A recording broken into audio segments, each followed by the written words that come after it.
హరివంశము శ్రీ గణపతి సచ్చిదానంద స్వామీజీ part 30 శ్రీకృష్ణుడి యుద్ధయాత్ర.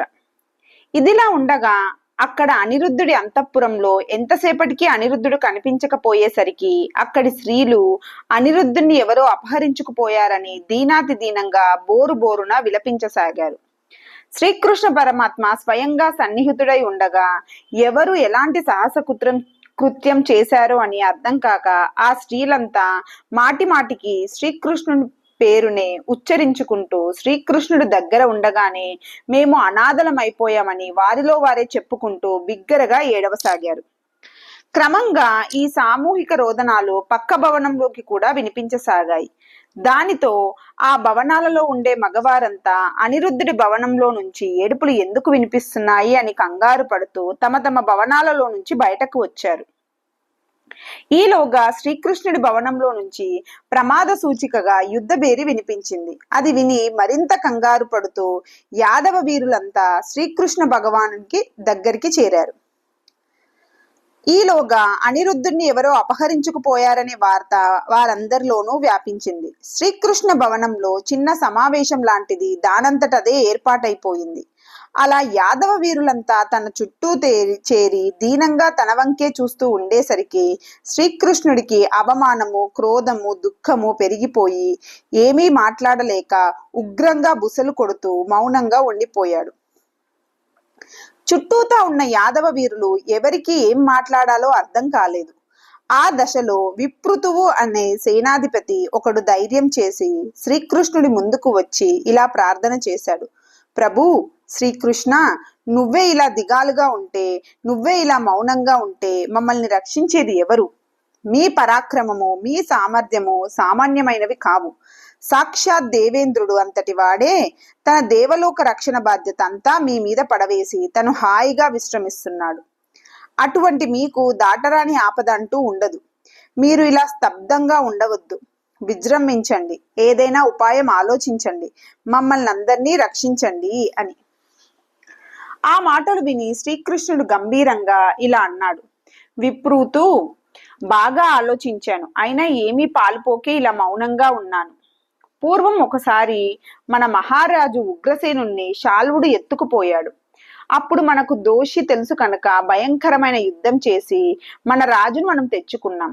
అలాగే మన ప్రద్యుమ్నుణ్ణి శంబరుడు అపహరించినప్పుడు ఎవరు అపహరించారో తెలియకపోవడం వల్ల మనం ఏమీ చేయలేకపోయాం. కానీ ప్రద్యుమ్నుడే పెద్దవాడై శంబరుణ్ణి సంహరించి మన పరువు నిలబెట్టాడు. ఇప్పుడు ఎవడో గాని ఒక అజ్ఞాత దుర్మార్గుడు భస్మం అంటిన తన పాదాన్ని నా నెత్తిన పెట్టి నాకు ఘోర అవమానం చేస్తున్నాడు. వాడెవడో తెలిస్తే వాడి వంశంతో సహా నిర్మూలన చేసి తీరుతాను. కానీ వాడెవడో తెలియదే. ఇప్పుడు మనం ఏం చేయాలి, ఏం చెయ్యగలం, ఆలోచించండి అని. ఆ మాటలు విని మహావీరుడైన సాత్యకి, ప్రభు శ్రీకృష్ణ, మనం ఇలా మౌనంగా కూర్చుంటే ఎలా? 4 ప్రక్కలకి మన గూఢాచారులను తక్షణమే పంపించి వెతికిస్తే దోషి దొరకవచ్చు అన్నాడు. ఆ మాటలు విన్న శ్రీకృష్ణుడు కొంచెం నవ్వి అదే సమావేశంలో కూర్చొని ఉన్న ఉగ్రసేన మహారాజు వంక చూసి, మహారాజా, సాత్యకి చెప్పిన మాట బాగుంది. మనం మన గూఢాచారులను త్వరగా పంపి రహస్యంగాను బహిరంగంగాను కూడా అనిరుద్ధుడి కోసం వెతికిస్తే బాగుంటుంది. మీరు ఆ ఏర్పాట్లు చూడండి అన్నాడు. వృద్ధరాజు వెంటనే తన మంత్రులను పిలిచి ఇలా అన్నాడు. సాత్యకి చెప్పింది బాగానే ఉంది. అనిరుద్ధుడు ఎక్కువ దూరం పోయి ఉండడు కనుక గుర్రాల మీద, రథాల మీద వేగంగా సంచరించగల గూఢాచారులను ముందు మన ద్వారకా నగరం 4 ప్రక్కలకి పంపండి. మన నగరం చుట్టూ ఉద్యానవనాలు, పర్వతాలు కూడా ఉన్నాయి. వీటిల్లో అనేక రకాల చెట్ల పొదలు, గుహలు, రహస్య ప్రదేశాలు కూడా ఉన్నాయి. మన గూఢాచారులను ఆయా ప్రదేశాలన్నింటిలోనూ అంగుళం అంగుళం వెతకమనండి. ఆలస్యం చేయవద్దు, మనుషులను వెంటనే పరిగెత్తించండి అని. అప్పుడు అనాదృష్టి అనే మరో సేనాధిపతి తన అభిప్రాయాన్ని ఇలా విన్నవించాడు. ప్రభు శ్రీకృష్ణ, నువ్వు మన్నిస్తే నాదొక ఆలోచన ఉంది. నువ్వు పూర్వం చాలా మంది రాక్షసులను, రాజులను ఒంటి చేత్తో సంహరించావు. ఆ ఘోర సంకటాలలో నీకు ఎవరు సహాయంగా నిలబడలేదు. అంటే కనీసం దేవతలు కూడా వచ్చి నీకు అండగా నిలబడలేదు. ఇది చాలక పారిజాత అపహరణ సందర్భంలో నువ్వు సాక్షాత్తుగా దేవేంద్రుణ్ణి ఒంటరిగా ఓడించి అవమానపరిచి ఉన్నావు. అందువల్ల దేవేంద్రుడికి మన యాదవ రాజ్యం మీద కొంచెం కన్నెర్రగా ఉందని వింటున్నాం కనుక ఆ దేవేంద్రుడే నీ మీద ప్రతీకారం కోసం ఈ ఘోర కృత్యం చేసి ఉంటాడని నేను ఊహిస్తున్నాను. ఎందుకంటే దేవేంద్రుడికి తప్పితే మరొకడికి ఎవరికి నీ రాజ్యంలోకి ప్రవేశించి నీ మనవణ్ణి అపహరించే ధైర్యం ఉండదు. ఇలాంటి సాహసం మరొకరు చెయ్యలేరు. కనుక దయచేసి ఈ కోణంలో కూడా ఆలోచించు అని. ఆ మాటలు విన్న శ్రీకృష్ణుడు తల అడ్డంగా త్రిప్పుతూ ఇలా అన్నాడు, అనాదృష్టి, నీ ఆలోచన సరికాదు. దేవతలు ఇలాంటి పనికి దిగరు. వారు కృతజ్ఞులు, క్రూరులు కారు. నువ్వు చెప్పినట్లుగా నేను చాలా మంది రాక్షసులను సంహరించాను. కానీ ఎవరి కోసం? దేవతల కోసమే కదా. ఆ మాట దేవతలకు బాగా తెలుసు. దేవేంద్రుడికి నాకు యుద్ధం జరిగిన మాట నిజమే. కానీ నేను ఎప్పుడూ దేవతల పట్ల నా వినయాన్ని అతిక్రమించలేదు, నా భక్తిని తగ్గించలేదు. నేను దేవతల పట్ల నిరంతర భక్తిభావంతో ఎప్పుడూ వారి క్షేమం కోసమే ఆలోచిస్తూ ఉన్నాను. దేవతలు భక్తుల భావాలను గ్రహించకుండా ఉండరు. వారు తమ భక్తులకు వ్యతిరేకంగా ప్రవర్తించరు. అది వారి స్వభావంలోనే లేదు. కనుక నీ ఆలోచన సరికాదు. ఆ మాటకి వస్తే దేవతలలోనే కాదు, మానవులలో కూడా పురుషులు ఎవరు ఈ పని చేసి ఉండకపోవచ్చు. అనిరుద్ధుడు చాలా అందగాడు. అతని అందానికి మోహపడిన సాహసికురాలైన స్త్రీ ఎవరైనా ఈ పని చేసి ఉండవచ్చు అని నాకు తోస్తోంది అని. ఈ మాటలు విని సౌమ్య స్వభావి అయిన అక్రూరుడు ఇలా అన్నాడు, శ్రీకృష్ణ, నువ్వు చెప్పినట్లుగానే మనం దేవతల కోసం చాలా పనులు చేసి ఉన్నాం. మరి దేవతలు దానికి తగిన ప్రత్యుపకారం చేయాలి కదా. కానీ వారి దగ్గర నుంచి అలాంటి ప్రత్యుపకారాలు ఏమీ కనిపించటలేదు కదా. ఈ విషయాన్ని కూడా మనం ఆలోచించాలి అని. ఈ మాటలు విని శ్రీకృష్ణుడు మళ్ళీ ఇలా అన్నాడు, అక్రూరా, నువ్వు కూడా అనాదృష్టిలాగానే ఆలోచిస్తున్నావు. కానీ దేవతలు ఇలాంటి వక్రపు ఆలోచనలు చేసేవారు కాదు. అందుచేత మనకు ఆ అనుమానం అనవసరం. రాక్షసుల్లోనూ గంధర్వుల్లోనూ కొంతమంది మాయలాడి ఆడవాళ్ళు ఉన్నారు. వాళ్ళకి చాలా మాయా విద్యలు తెలుసు. వాళ్ళ ప్రవృత్తి కూడా సాహసంగా ఉంటుంది. అలాంటి ఆడది ఎవరో మోహపడి మనవన్ని అపహరించి ఉంటుంది అనేదే నా ఆలోచన అని. శ్రీకృష్ణుడు ఇలా మాట్లాడేసరికి అక్కడ చేరిన యదువీరులకు ఆదుర్ద కొంచెం తగ్గింది. కానీ ఎవరికి వారు మనమందరం ఉండగానే అనిరుద్ధుణ్ణి ఎవరో ఎత్తుకుపోతే మనం ఏం చేయలేకపోయామే అని కుతకుతలాడిపోతున్నారు. ఈ విషయం మీదే రకరకాలుగా గుసగుసలాడుకుంటున్నారు. ఇంతలో వెతకడానికి వెళ్లిన గూఢాచారులు వెనక్కి వచ్చి నీరసపు ముఖాలతో నమస్కరించి కొండ గుహలతో సహా ద్వారకా రాజ్యమంతా 3 సార్లు వెతికేశామని, అయినా అనిరుద్ధుడి జాడ తెలియరాలేదని విన్నవించారు. ఇది విన్నాక అక్కడున్న వారు ఎవరికి ఏం చెప్పాలో తోచలేదు. అప్పటికి బాగా పొద్దుపోయిందని శ్రీకృష్ణుడు అందరినీ ఇళ్ళకి పంపించేసి తను కూడా విశ్రాంతి వెళ్ళిపోయాడు. మర్నాడు తెల్లవారినాక శ్రీకృష్ణుడు త్వరగా తన నిత్య కృత్యాలు పూర్తి చేసుకొని సభాభవనంలోకి వచ్చి కూర్చున్నాడు. అప్పటికే అక్కడికి చాలా మంది యదువీరులు వచ్చి ఉన్నారు. కానీ ఎవరూ ఏమీ మాట్లాడలేకపోతున్నారు. ఇలా కొద్ది రోజులు గడిచాయి. ఇంతలో ఒకనాడు శ్రీకృష్ణుడు సభ తీరి ఉండగా అనుకోని అతిథిగా నారద మహర్షి నవ్వుకుంటూ ఆ సభలోకి ప్రవేశించి, శ్రీకృష్ణ, నీకు జయం జయం అని సంతోషంగా పలకరించాడు.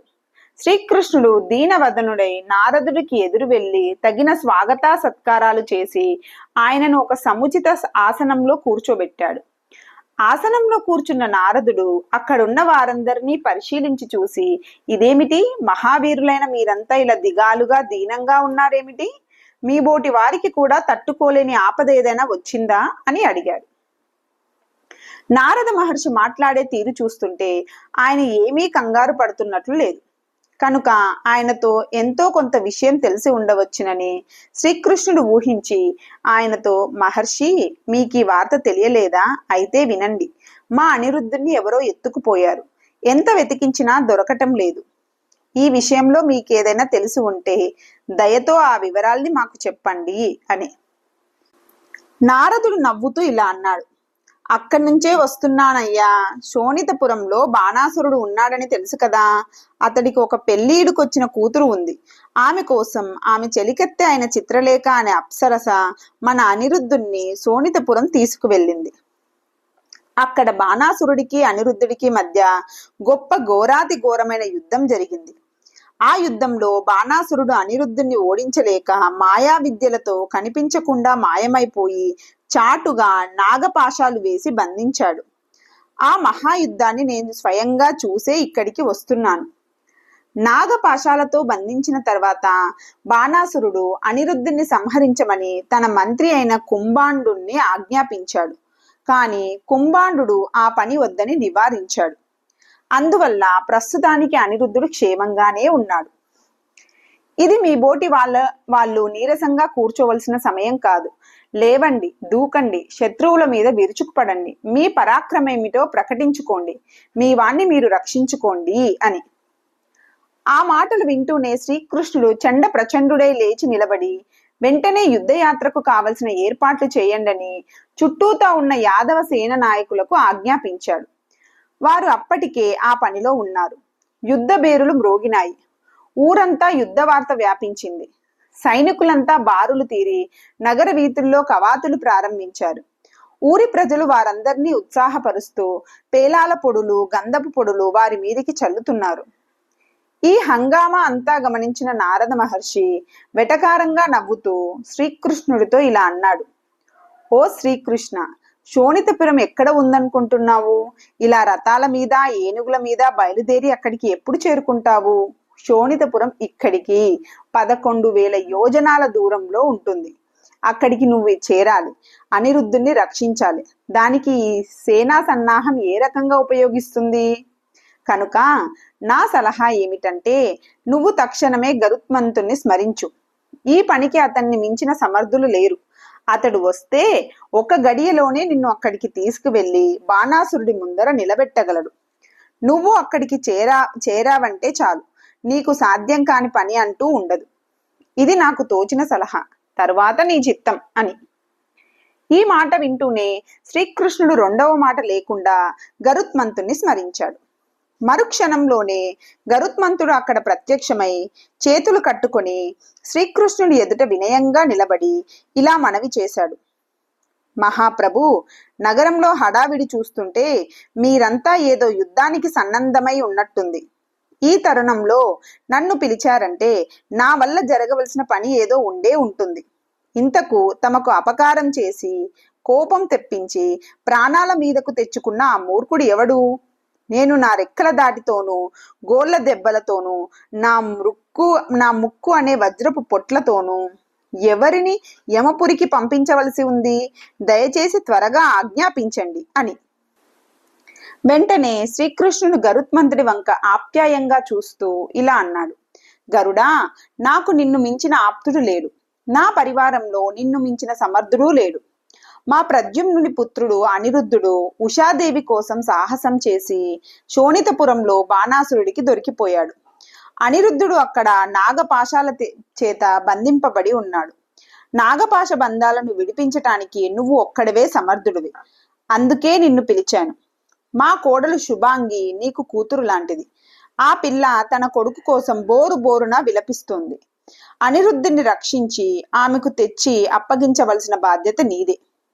నిన్ను ఆశ్రయించి మేము కూడా మా యదువీర పరివారంతో కలిసి శోణితపురానికి వస్తాము. మేము కొంత ప్రయత్నం చేస్తాము, కానీ అసలైన బాధ్యత నీదే. ఆ సామర్థ్యం కూడా నీకే ఉంది. ఎందుకు ఇలా అంటున్నానంటే, నువ్వు ఒంటరిగా మరొకరి సహాయం లేకుండా మీ తల్లిని దాస్యం నుంచి విముక్తురాల్ని చేశావు. నువ్వు ఒంటరిగానే స్వర్గం దాకా వెళ్ళి అమృత పాండాన్ని తెచ్చావు. ఆనాడు నీ సామర్థ్యాన్ని చూసే నేను నిన్ను వాహనంగా స్వీకరించాను. నీ సామర్థ్యం ఏమిటో నాకు తెలుసు. కనుకనే ఈ సంకట సమయంలో నేను నీ సహాయం కోరుతున్నాను అని. ఈ మాటలు వింటున్న గరుత్మంతుడు బెంబేలు పడిపోయి శ్రీకృష్ణుడి మాటలకు అడ్డుపడుతూ ఇలా అన్నాడు. దేవా దేవా, ఇదెక్కడి విడ్డూరం? నేను నిన్ను స్తోత్రం చెయ్యాలి గాని నువ్వు నన్ను స్తోత్రం చేయటం ఏమిటి? ఎవరికైనా ఎక్కడైనా విజయం కలిగిందంటే అది నీ వల్లే కలుగుతుంది, కానీ వారి సొంత శక్తి వల్ల కలుగుతుందా? ప్రభూ, నువ్వు సామాన్య యాదవ మాతృడువా? పూర్వం రాముడివై రావణాసురుని సంహరించింది నువ్వు కాదా? వైకుంఠంలో చతుర్బాహుడువై శంఖచక్ర గదా ధనస్సులను ధరించి రాక్షసులను సంహరించింది నువ్వు కాదా? యుద్ధం దాకా ఎందుకు? నువ్వు కోపంతో చూస్తే చాలు ఎంతటి మహావీరుడైనా నరకానికి పోతాడు. నువ్వు అనుగ్రహంతో చూస్తే క్రిమికీటకాలు కూడా స్వర్గానికి చేరుతాయి. అటువంటి నువ్వు నన్ను స్తుతించడమా? నువ్వు ఆజ్ఞాపించు, నాకు పని చెప్పు, నన్ను ఉద్ధరించు. ఇదిగో నేను మోకాళ్ళ మీదికి వంగి సిద్ధంగా ఉన్నాను. నీకు కావలసిన పరివారంతో నువ్వు నా మీదకి ఎక్కు. నువ్వు ఎక్కడికి ఆజ్ఞాపిస్తే అక్కడికి తీసుకుపోతాను. నువ్వు ఏం చెయ్యమంటే అది చేస్తాను అని గరుత్మంతుడు శ్రీకృష్ణుణ్ణి చాలా విస్తారంగా స్తోత్రం చేసి నేలకు తన పొట్ట ఆనించి వినయంగా నిలబడ్డాడు. శ్రీకృష్ణుడు ఆప్యాయంగా గరుత్మంతుడి కంఠం కౌగిలించుకొని ఒక అర్ఘ్యపాత్ర అతడికి అందించి, గరుడా, నిన్ను నేను నా మిత్రుడిగా చూస్తున్నాను. నీ మైత్రితో నా సంకటాన్ని తొలగించుకుంటాను అని ఆదరంగా పలికాడు. ఆ తరువాత శ్రీకృష్ణుడు శంఖ చక్ర గదా ధనుర్ధారి అయి గరుత్మంతుడి మీదికి ఎక్కాడు. వెంటనే బలరాముడు తన హాలాయుధాన్ని ముసలాయుధాన్ని తీసుకొని శ్రీకృష్ణుడి పక్కన నిలబడ్డాడు. ఆ వెంటనే ప్రద్యుమ్నుడు సకలాయుధధారి అయి వారిద్దరికీ వెనుకాల నిలబడ్డాడు. శ్రీకృష్ణుడు అనుమతితో గరుత్మంతుడు ఆకాశంలోకి లేచేసరికి ఆకాశంలో నుంచి సిద్ధచారణాది దేవజాతుల వారి వాక్యాలు ఇలా వినిపించాయి. శ్రీకృష్ణ జయోస్తు, నీకు అపజయమనేదే లేదు. నువ్వు శోణితపురంలో సర్వ రాక్షస పరివార సమేతంగా బాణాసురుణ్ణి నిగ్రహించి తీరుతావు. నువ్వు నిస్సంకోచంగా ముందుకు సాగు. జయోస్తు జయోస్తు అని ఈ జయ జయధ్వానాలను వింటూ శ్రీకృష్ణులు ముందుకు సాగారు. శ్రీకృష్ణ జ్వర దేవతా యుద్ధం. క్రింది నుంచి యాదవ వీరులు జయ జయధ్వానాలు, పైనుంచి దేవతా సంఘాల జయ జయధ్వానాలు మారు మ్రోగుతూ ఉండగా గరుత్మంతుడి ప్రయాణం ఆకాశంలో ముందుకు సాగింది. అలా ఆకాశంలో ముందుకు వెళ్తున్నా కొద్దీ శ్రీకృష్ణుడి రూపం 8 చేతుల రూపంగా మారిపోయింది. వాటిలో కుడి ప్రక్క చేతులలో ఖడ్గము, చక్రము, గద, బాణము కనిపించాయి. ఎడమ ప్రక్క చేతులలో కవచ రూపమైన చర్మము, శార్గ్యము అనే ధనస్సు, వజ్రము, శంఖము కనిపించాయి. ఇంతలో ఆయనకు 1000 తలలు మొలిచాయి. ఇది చూడంగానే బలరాముడు తన శరీరాన్ని 1000 శరీరాలుగా మార్చేసుకున్నాడు. వీరిద్దరికి వెనకాల ఉన్న ప్రద్యుమ్నుడికి తన పాత జన్మ అయిన సనత్ కుమారుడి రూపం వచ్చేసింది. గరుత్మంతుడు ఇంకా పైకెగిరి సిద్ధచారణులు సంచరించే దేవతా మార్గాల గుండా ముందుకు సాగుతూ ఉండగా ఉన్నట్టుండి శ్రీకృష్ణ బలరాముల ప్రద్యుమ్నుల కాంతి తగ్గిపోయింది. అది గమనించిన బలరాముడు, శ్రీకృష్ణ, ఇదేమిటి? ఎప్పుడూ లేనిది మన ముఖాలు శరీరాలు ఇలా వెలవెలలాడిపోతున్నాయేమిటి? మనమేమైనా మేరు శిఖరం పక్కకు వచ్చామా అని అడిగాడు. శ్రీకృష్ణుడు, అన్నా, మనం బాణాసురుడి నగరం దగ్గరకు వచ్చేశాం. ఆ నగరం చుట్టూ అగ్నిహోత్రుడు రక్షా కవచంగా ఉన్నాడు. మనల్ని చూసేసరికి ఆ అగ్నిజ్వాలలు ఆకాశానికి పేట్రేగిపోతున్నాయి. అందువల్లే మనం ఇలా కాంతిహీనులమైపోయాము అన్నాడు. అది విని బలరాముడు ఆశ్చర్యపోతూ, అరే, ఇదేమిటి?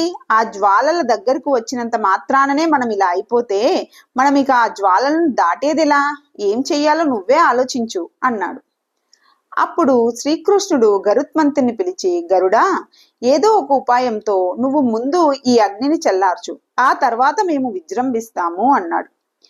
వెంటనే గరుత్మంతుడు తన దారి కొంచెం మార్చుకొని ఆకాశ గంగ దగ్గరికి వెళ్ళి తనకు 1000 తలలు వచ్చేటట్టుగా చేసుకొని 1000 ముక్కులతోనూ నోళ్ల నిండా నీళ్లు పట్టుకొని రివ్వున వెనక్కి వచ్చి బాణాసుర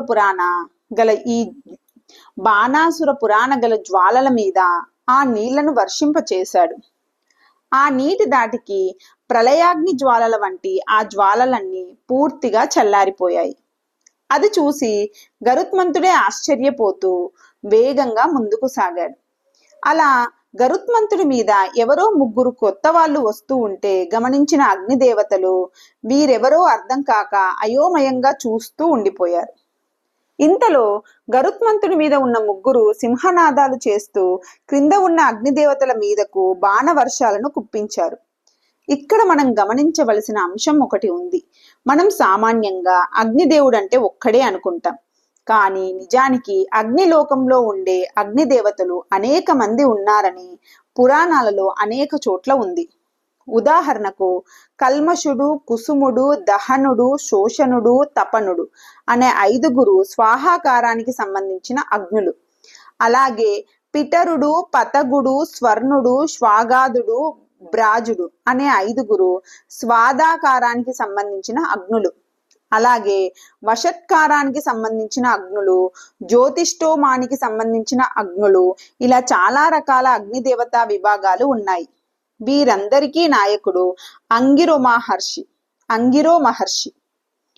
ఈ మహర్షి ఆకాశం నుంచి పడుతున్న బాణాలను గమనించి కంగారు పడి ఏం జరుగుతుందో చూసి రమ్మని ఒక దూతను పంపాడు. ఆ దూత వెళ్లి వచ్చి గరుత్మంతుడి మీద శ్రీకృష్ణుడు ఉన్నాడని, ఆయనకు అగ్నిదేవతలకు మధ్య యుద్ధం జరుగుతోందని చెప్పాడు.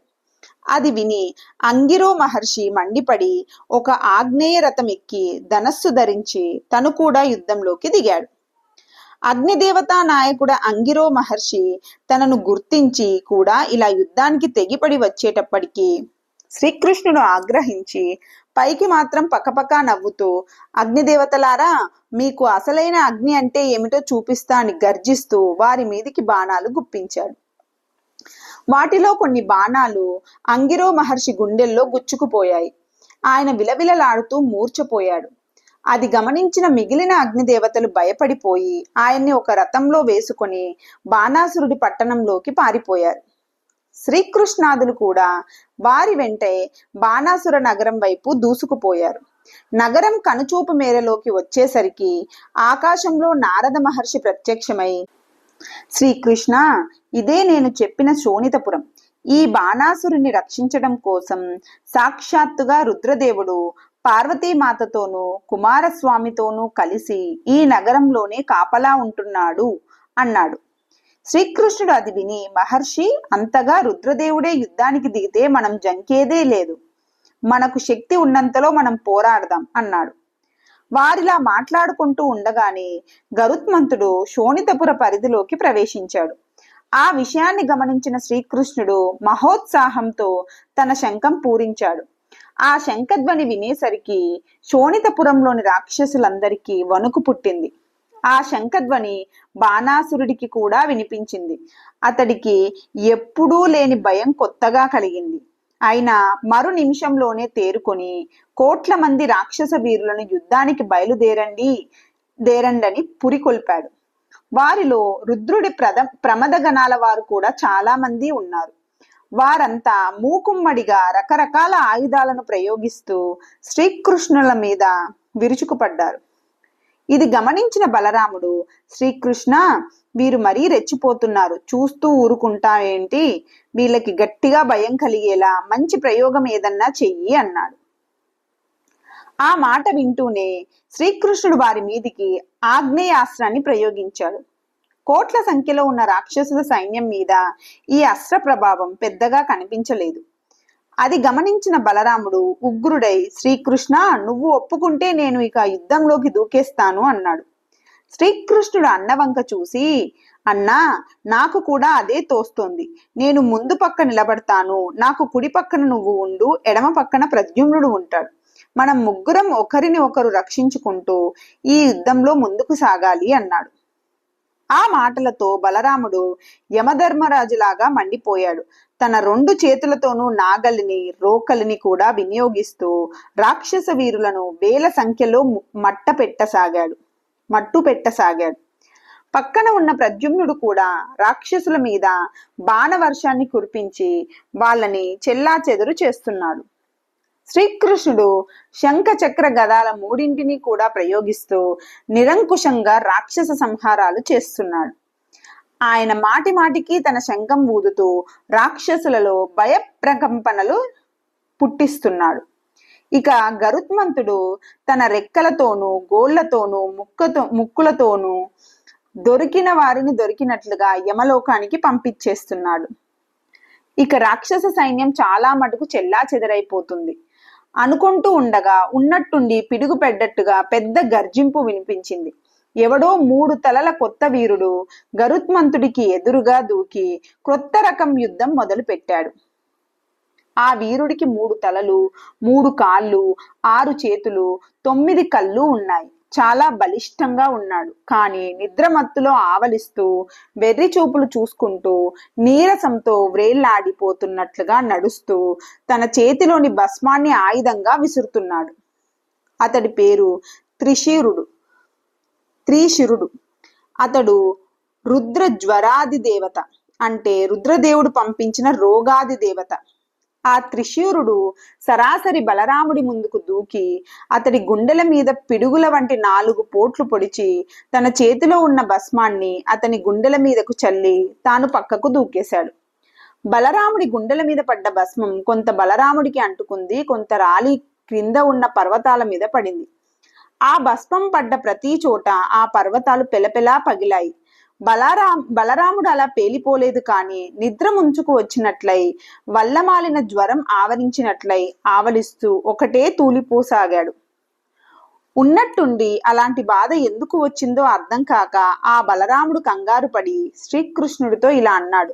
కృష్ణ, శ్రీకృష్ణ, నా ఒళ్ళంతా మండిపోతుంది. ఒళ్ళంతా ఏదో వ్యాధి వ్యాపించినట్లుంది. ఆవలింతలు, నిద్ర, మత్తు, నీరసం నన్ను ఆవహిస్తున్నాయి. ఉన్నట్టుండి ఈ పరిస్థితి ఎందుకు వచ్చిందో అర్థం కావటం లేదు. నువ్వే ఏదైనా ఉపాయం చూసి నన్ను కాపాడాలి, లేకపోతే ఈ రోగాగ్ని నన్ను పూర్తిగా దహించేస్తుంది అని. ఆ మాటలు విన్న శ్రీకృష్ణుడు విలాసంగా నవ్వుతూ, అన్నయ్య భయపడకు అంటూ బలరాముడిని ప్రేమగా కౌగిలించుకున్నాడు. ఆయన అలా కౌగిలించుకునేసరికి బలరాముడిలో ప్రవేశించిన దుర్లక్షణాలన్నీ ఒకేసారి తొలగిపోయి ఆయన మళ్ళీ ప్రచండంగా యుద్ధానికి సిద్ధపడ్డాడు. వెంటనే శ్రీకృష్ణుడు త్రిశూరుడి వంక ఉగ్రంగా చూసి, ఓరి జ్వర దేవత, నీకున్న పరాక్రమమేమిటో నా మీద చూపించు అని గర్జించాడు. శ్రీకృష్ణుడు మాటలు పూర్తి కాకుండానే జ్వరదేవుడు తన 6 చేతుల గుప్పెళ్లతోనూ భస్మాన్ని శ్రీకృష్ణుడి మీదికి విసిరి కొట్టాడు. ఆ భస్మం తాకడంతోనే శ్రీకృష్ణుడి కూడా ఒళ్ళంతా దహించుకుపోతున్నంత తీవ్ర తాపం బయలుదేరింది. ఆయనను కూడా రోగ లక్షణాలు ఆవహించసాగాయి. కానీ కొద్ది నిమిషాలలోనే శ్రీకృష్ణుడు తన అంతఃసార తీవ్రత చేత ఆ రోగ లక్షణాలను విదిల్చి పారేసి స్వస్థుడై నిలబడ్డాడు. ఆ విషయం గమనించిన త్రిశూరుడు ఉక్రోషం పట్టలేక ఒక్కసారిగా శ్రీకృష్ణుడి మీదికి విరుచుకుపడి పిడుగుల పాటు వంటి తన పిడికిళ్ల పోటులతో శ్రీకృష్ణుడిని ముంచెత్తసాగాడు. శ్రీకృష్ణుడు ఆ పోటులకు ఏమీ చలించకుండా చిరునవ్వులు చిందిస్తూ, అలా కాదురా గుద్దేది, ఇలా గుద్దాలి అంటూ త్రిశూరుడి మీదికి తన పిడికిళ్ల పోట్లను వర్షింపచేశాడు. త్రిశూరుడు జంకలేదు. అతడి చేతులు పాముల్లాగా మెలికలు తిరుగుతూ శ్రీకృష్ణుడి మెడను బిగించి ఉక్కిరి బిక్కిరి చేయసాగాయి. శ్రీకృష్ణుడు ఆ పట్లు విడిపించుకొని త్రిశూరుడి సంధి బంధాలు కదిలిపోయే ఎదురు గుద్దులు గుద్దాడు. ఒక దశలో శ్రీకృష్ణుడే పేట్రేగిపోయి త్రిశూరుణ్ణి తన బాహుబంధాలలో ఇరికించి ప్రాణం పోయేలాగా గట్టిగా నొక్కాడు. ఆ దాటికి త్రిశూరుడికి నిజంగానే ప్రాణాలు పోయినంత పని అయ్యింది. అతడు పూర్తిగా నిర్వీర్యుడై వేళ్లాడిపోయాడు. అతడు పూర్తిగా చచ్చిపోయాడని భావించిన శ్రీకృష్ణుడు అతన్ని దగ్గరలో ఉన్న ఒక కొండ శిఖరం మీదికి బలంగా విసిరాడు. ఆ విధంగా శ్రీకృష్ణుడి చేతిలో నుంచి బయటపడ్డ త్రిశూరుడు క్రిందికి వెళ్లకుండా రివ్వున పైకి లేచి ఊహించినంత వేగంతో శ్రీకృష్ణుడి శరీరంలోనికి దూరిపోయాడు. దాంతో శ్రీకృష్ణుడికి ఎక్కడ లేని వ్యాధులు ఒక్కసారిగా ఆవహించినట్లయి గరుత్మంతుడి మీద పడి ఇటూ అటూ దొర్లసాగాడు. కొద్ది క్షణాలలోనే మహానుభావుడైన శ్రీకృష్ణుడికి రుద్ర జ్వర దేవత తనను ఆవహించింది అని అర్థమైపోయింది. వెంటనే ఆయన తన మనస్సును కేంద్రీకరించి విష్ణుదేవతాకమైన మరొక నూతన జ్వరదేవతను సృష్టి చేశాడు. శ్రీకృష్ణుడు సృష్టించిన ఈ వైష్ణవ జ్వరదేవత కొద్ది క్షణాలలోనే శ్రీకృష్ణుడి శరీరంలోకి దూరి అక్కడ అంతకు ముందే ఆవహించి ఉన్న త్రిశూరుణ్ణి తన బాహుబంధాలతో బలంగా బంధించి శ్రీకృష్ణుడి శరీరంలో నుంచి బయటకు లాగి శ్రీకృష్ణుడి ఎదుట నిలబడ్డాడు. శ్రీకృష్ణుడు మహోగ్రుడై త్రిశూరుణ్ణి గరుత్మంతుడిపై పడవేసి బలంగా అదిమి పెట్టి తన ఖడ్గంతో అతడిని 1000 ముక్కలు చెయ్యాలని సంకల్పించి కత్తి పైకెత్తాడు. శ్రీకృష్ణుడు పట్టులోంచి తప్పించుకోలేకపోయిన త్రిశూరుడు భయంతో వణికిపోయి, దేవా, నన్ను నువ్వు రక్షించాలి, రక్షించాలి అని అరవటం మొదలుపెట్టాడు. అయినా శ్రీకృష్ణుడు అతన్ని వదిలిపెట్టే ఉద్దేశంలో లేడు.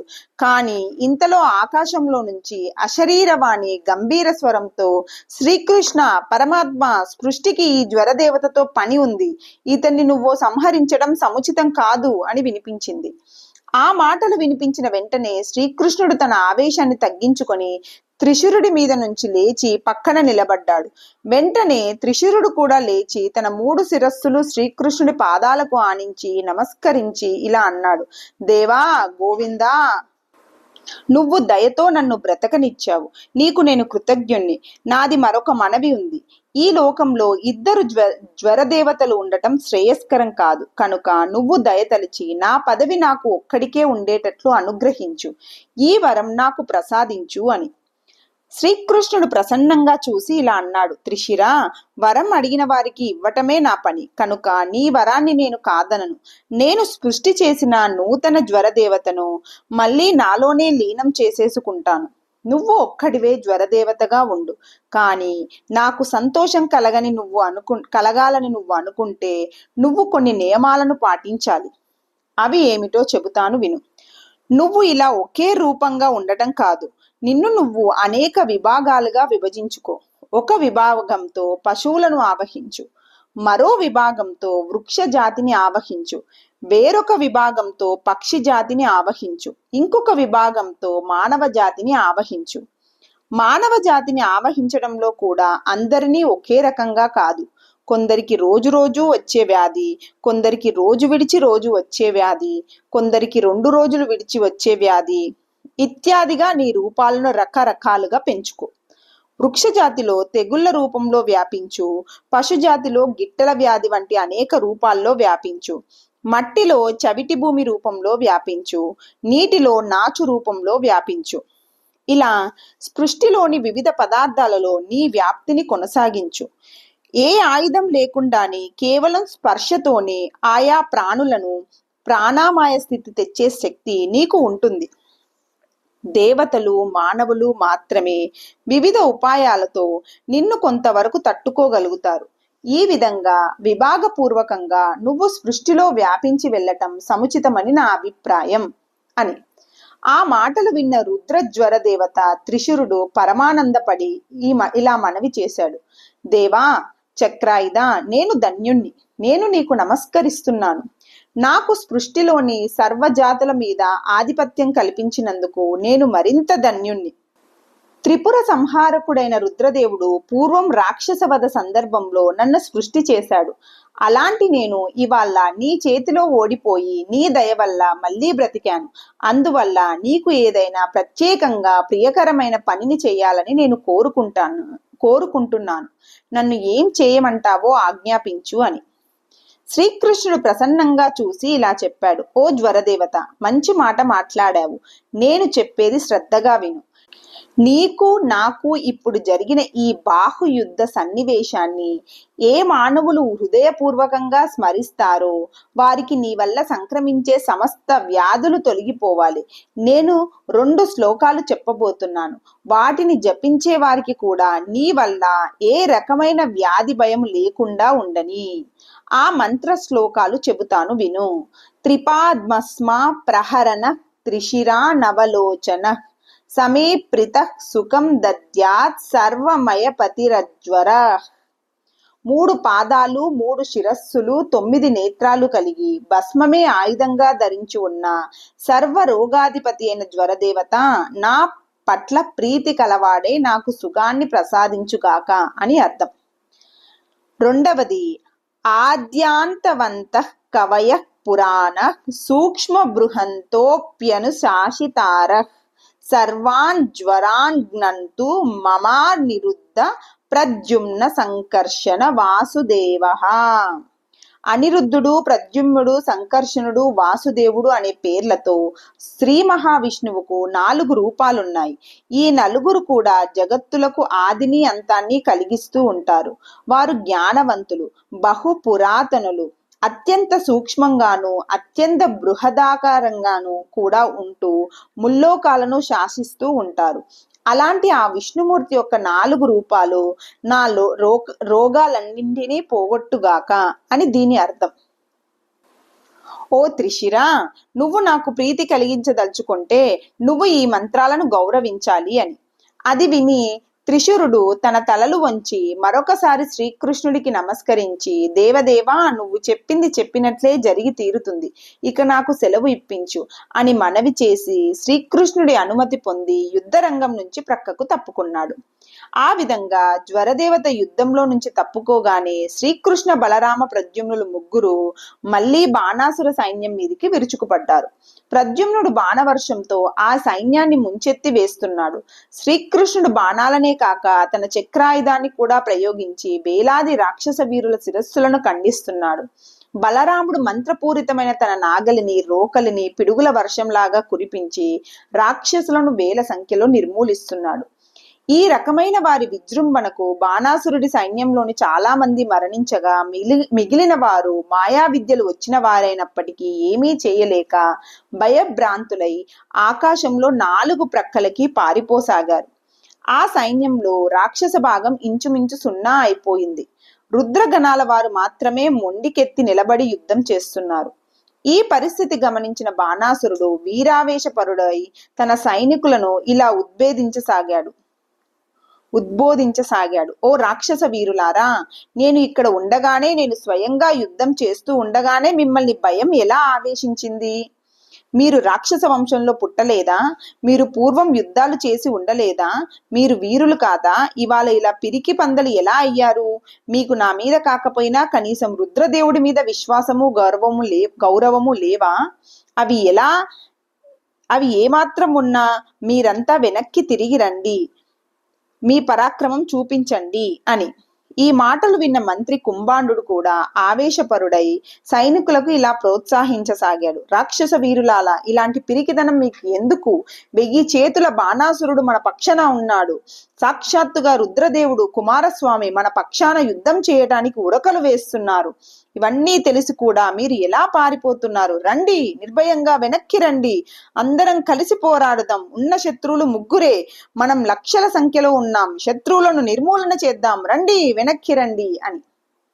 బాణాసురుడు, కుంభాండు ఇలా ఎన్ని విధాలుగా వీరావేశ ప్రసంగాలు చేసినా రాక్షస వీరులు మాత్రం గడగడా వణికిపోతూ తలో దిక్కుకు పారిపోతూనే ఉన్నారు. చివరికి మిగిలిన రుద్రగణాలు మాత్రమే బాణాసురుడికి అండగా యుద్ధం చేస్తున్నాయి. ఈ పరిస్థితిని గమనించిన రుద్రదేవుడికి కళ్ళు ఎర్రబడ్డాయి. ఆయన, కుమారస్వామి ఇద్దరూ కూడా చెరో రథం ఎక్కి శ్రీకృష్ణుడు ఉన్న వైపుకు పరుగులు తీశారు. వారి వెంట వేలాదిగా నూతన రుద్రగణాలు కూడా ఉగ్రంగా నడిచాయి. ఆ రుద్రగణాలు అందరూ భయంకరంగానే ఉన్నారు. కొందరు సింహ ముఖాల వారు, కొందరు వ్యాఘ్ర ముఖాల వారు, కొందరు సర్ప ముఖాల వారు, కొందరు వికృత ముఖాల వారు, ఇలా నానా రకాల ఆకారాలతో ఉన్న రుద్రగణాలు రుద్రదేవుడి వెంట యుద్ధంలోకి దూకాయి. ఆ రుద్రగణాల చేతులలోని ఆయుధాలు కూడా చిత్ర విచిత్రమైన ఆకారాలతో భయంకరంగా ఉన్నాయి. ఇలా రుద్రగణ సమేతుడైన రుద్రుడు స్వయంగా యుద్ధంలోకి దిగటాన్ని గమనించిన శ్రీకృష్ణుడు ఏమాత్రమూ జంకు లేకుండా రుద్రుడితో యుద్ధానికి మానసికంగా సిద్ధమైపోయాడు. అయితే ముందుగా తను బాణాలు వేయలేదు. రుద్రదేవుడే యాదవత్రయం మీదికి బాణవర్షం గుప్పించాడు. శ్రీకృష్ణుడు తక్షణమే ధీటుగా స్పందించి యుద్ధం ప్రారంభించాడు. ఆ యుద్ధం త్వరలోనే అస్త్రయుద్ధంగా మారిపోయింది. శివకేశవులు ఇద్దరూ అస్త్రయుద్ధానికి పూనుకుంటే వారు ఉపయోగించే అస్త్రాలు మామూలు అస్త్రాలు ఎలా అవుతాయి? ఆ యుద్ధం లోక భయంకరంగా మారిపోయింది. ఆ దాటికి భూమి కంపించిపోయింది. కుల పర్వతాలు కదిలిపోయాయి. ఉల్కలు రాలిపడ్డాయి. మేఘాలు నెత్తురు వర్షించాయి. నక్కలు అమంగళంగా కూశాయి. ఇలా జగన్నాశక సూచకమైన అపశకునాలు కనిపిస్తున్నా సరే శ్రీకృష్ణ రుద్రదేవుల యుద్ధం ఆగలేదు. ఒక దశలో రుద్రదేవుడి అస్త్రాల దాటికి శ్రీకృష్ణుడి ఒళ్ళంతా చీరుకుపోయి నెత్తురు విరజిమ్మింది. అయినా కూడా ఆయన ఏమాత్రం జంకకుండా రుద్రదేవుడి అస్త్రాలను నిర్వీర్యం చేస్తూనే ఉన్నాడు. ఈ ఘోర సన్నివేశాన్ని గమనించిన బ్రహ్మదేవుడు సత్యలోకం నుంచి శ్రీకృష్ణ రుద్రదేవుల మధ్యలోకి వెళ్లాలని సంకల్పించి బయలుదేరాడు. శ్రీకృష్ణుడి ఒళ్ళు రక్తం చిందేసరికి రాక్షస సైన్యంలో ఉత్సాహం పెరిగిపోయింది. బాణాసురుడు గబగబా సువర్ణ దాన గోదానాదులు చేసి తన సువిశాల రథం మీద యుద్ధంలోకి దూకేశాడు. ఇంతలో శ్రీకృష్ణుడు నారాయణాస్త్రాన్ని ప్రయోగించాడు. ఆ అస్త్రంలో నుంచి వెలువడిన తేజస్సు రుద్రగణాలను ముంచెత్తడం వల్ల ఆ తేజోరాశిలో నంది ఎవరో, కుమారస్వామి ఎవరో, రుద్రదేవుడు ఎవరో విడివిడిగా తెలియకుండా అందరూ ఒకే తేజోరాశిగా మారిపోయారు. అది గమనించిన రుద్రుడు ఉగ్రుడై నారాయణాస్త్రాన్ని ఉపసంహారం చేయడం కోసం 4 ముఖాల బాణాన్ని ఒకదాన్ని సంధించాడు. కానీ ఇంతలో శ్రీకృష్ణుడు మరింత వేగంగా కదిలి జృంభాస్త్రాన్ని రుద్రదేవుడి మీదికి ప్రయోగించాడు. జృంభాస్త్రం అంటే ఆవలింతల అస్త్రం. దాని ప్రభావం వల్ల రుద్రగణాలే కాక రుద్రదేవుడు కూడా ఆవలిస్తూ కొద్దిసేపు నిలిచిపోయాడు. ఇది గమనించిన బాణాసురుడు కంగారు పడి రుద్రదేవుడి దగ్గరికి వచ్చి, దేవా తేరుకో, యుద్ధం చెయ్యి అని పదే పదే ప్రోత్సహించసాగాడు. ఇంతలో రుద్రదేవుడు బిగిసిపోవడం గమనించిన శ్రీకృష్ణుడు విజయ గర్వంతో సింహనాదం చేసి, శంఖం పూరించి, ధనుష్టాకారం చేసి దిక్కులన్నీ మారుమ్రోగించాడు. ఆ మహాధ్వనికి నలుదిక్కులలోని మహావీరులంతా బెంబేలెత్తిపోయారు. ఈలోగా రుద్రగణాలలోని కొందరు తేరుకొని మాయా విద్యలను ఆశ్రయించి ప్రద్యుమ్నుడి మీదికి బాణవర్షం కుప్పించారు. కానీ ప్రద్యుమ్నుడు కూడా మాయాయుద్ధ విషాదరుడే కనుక అతడు వారి మీదికి ఎదురు తిరిగి వారి మీదికి నిద్రాస్త్రాన్ని ప్రయోగించి చాలా మంది రుద్రగణాలనే కాక రాక్షస గణాలను కూడా తన బాణవర్షంతో ఊచకోత కోయసాగాడు. ఈలోగా ఆవలిస్తున్న రుద్రదేవుడి నోట్లో నుంచి పెద్ద అగ్నిజ్వాల ఒకటి బయటికి వచ్చి నలుదిక్కులకు వ్యాపిస్తూ శ్రీకృష్ణుడి వైపుకు దూసుకు వెళ్ళసాగింది. ఈ పరిస్థితిని గమనించిన భూదేవి గడగడా వణికిపోతూ బ్రహ్మదేవుడి దగ్గరికి పరిగెత్తుకు వెళ్ళి, దేవా దేవా, సకల జగత్తులకు సృష్టికర్త, నువ్వు ఇలా మౌనంగా ఉంటే నా గతి ఏమిటి? పూర్వం నేను అనేక దేవాసుర యుద్ధాల భారాలను తట్టుకొని నిలబడ్డాను. ఇప్పుడు సాక్షాత్తుగా శివకేశవుల మధ్య మహాయుద్ధం జరుగుతుంది. ఈ భారాన్ని నేను తట్టుకోలేను. నా మీద ఇప్పటి వరకు ఎన్ని కొండల బరువులు ఉన్నా సముద్రంలో బంతిలాగా తేలియాడుతూనే ఉన్నాను. ఇక ఇప్పుడు మాత్రం ఈ బరువుకి నేను నీళ్ళల్లో మునిగి కరిగిపోవటం ఖాయం. కనుక దేవా, నన్ను రక్షించు, నా బరువు తగ్గించు, నన్ను తేలికపరచు, నన్ను నీళ్ళల్లో తేలే పరిస్థితిలో ఉంచు. దీనికి నువ్వు ఒక్కడవే సమర్థుడవు అని భూదేవి మొర విన్న బ్రహ్మదేవుడు, భూదేవి నీ పని మీదే బయలుదేరాను, కొద్ది గడియలు ఓపిక పట్టు, నీ పూర్వస్థితి నీకు తప్పక వస్తుంది అని ఆమెను ఓదారుస్తూనే వేగంగా రుద్రదేవుడి ముందుకు వచ్చి ఆయనకు నమస్కరించి ఇలా విన్నవించాడు. దేవదేవా, శంకరదేవా, నువ్వు చేస్తున్న పని ఏమిటి? రాక్షస సంహార కృత్యాలను ప్రారంభించిన వాడవు నువ్వే. అటువంటి నువ్వు ఇవాళ రాక్షస పక్షాన ఘోర యుద్ధానికి పూనుకున్నావు. పైగా నువ్వు ఎవరితో యుద్ధం చేస్తున్నావు? నువ్వు నీతోనే యుద్ధం చేసుకుంటున్నావు. ఆ మాట మర్చిపోయావా? ఒక్కసారి నిదానించి కళ్ళు లోపలికి తిప్పుకొని చూడు. నీ ఎదుట గరుత్మంతుడి మీద నిలబడి ఉన్నది నువ్వు కాదా అని. ఆ విధంగా బ్రహ్మదేవుడు తత్వ ప్రసంగం చేసేసరికి శంకరదేవుడు ఒక్కసారిగా తనలోకి తనే ప్రవేశించి యోగాన్ని ఆహ్వానించుకొని తన వంక తనే చూసుకోసాగాడు. అలా చూసుకుంటే ఆయనకు తన చుట్టూ ఉన్న ప్రపంచంలో ప్రతి అణువులోనూ తనే కనిపించసాగాడు. అంతేకాక ఆ యోగ దశలో ఆయనకు తను పూర్వం ద్వారకా నగరంలో శ్రీకృష్ణుడికి ప్రత్యక్షమైనప్పుడు ఇచ్చిన వరాలన్నీ గుర్తుకు వచ్చాయి. ఆ వరాలలో, ఓ శ్రీకృష్ణ, నిన్ను ఎవరూ గెలవలేరు, నేను కూడా నిన్ను గెలవలేను, ఇది నా వరం అని అప్పటిలో తను వరం ఇచ్చి ఉన్నాడు. ఆ మాట కూడా ఇప్పుడు శంకరదేవుడికి గుర్తుకు వచ్చింది. అంతేకాక శంకరదేవుడికి శ్రీకృష్ణ భగవానుడు తను ఒకే తేజస్సు యొక్క 2 రూపాలని స్పష్టంగా కనిపించసాగింది.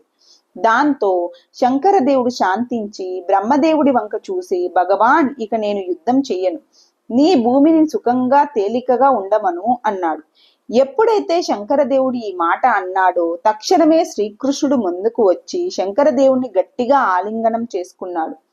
ఆ ఆలింగనంలో వారిద్దరూ ఒకే యోగ స్థితిలోనికి వెళ్ళిపోయారు. ఆ యోగ దశలో వారిద్దరూ పరిపూర్ణ తత్వస్థితిలోకి వెళ్ళిపోవడం వల్ల వారికి అసలు ప్రపంచమే కనిపించలేదు. వారిద్దరూ పరబ్రహ్మ స్థితిలో లీనమైపోయారు. ఈ పరిస్థితి ఒక్క బ్రహ్మదేవుడికి తప్ప ఇంకెవరికీ అర్థం కాలేదు. బ్రహ్మదేవుడు తను కూడా అదే పరబ్రహ్మ స్థితిలో కొంతసేపు ఉండిపోయి మెల్లగా తేరుకొని తన ప్రక్కనే నిలబడి ఉన్న నారద మార్కండేయుల వంక చూసి, ఈ మార్కండేయుడు బహుదీర్ఘజీవి అనే మాట గుర్తుకు వచ్చి ఆయనతో ఇలా అన్నాడు. మార్కండేయ మహర్షి, నేను పూర్వం ఒకప్పుడు మందర పర్వతం మీద ఉన్న ఒక పెద్ద సరస్సు ఒడ్డున పడుకొని కొంతసేపు నిద్రపోయాను. ఆ నిద్రలో నాకు ఒక కల వచ్చింది. ఆ కలలో నాకు శివకేశవులు ఇద్దరూ కనిపించారు. ఇద్దరినీ నేను గుర్తుపట్టాను. కానీ శివుడి చేతుల్లో శంఖచక్రాలు ఉన్నాయి. ఆయన పీతాంబరం ధరించి గరుత్మంతుడి మీద కూర్చొని ఉన్నాడు. విష్ణువు చేతిలో శూల డమరుకాలు ఉన్నాయి. ఆయన వ్యాఘ్ర చర్మాంబరం ధరించి వృషభ వాహనం మీద కూర్చొని ఉన్నాడు. ఈ విచిత్ర పరిస్థితిని చూసి నేను ఆశ్చర్యపోతూ ఉండగానే నాకు మెలకువ వచ్చేసింది.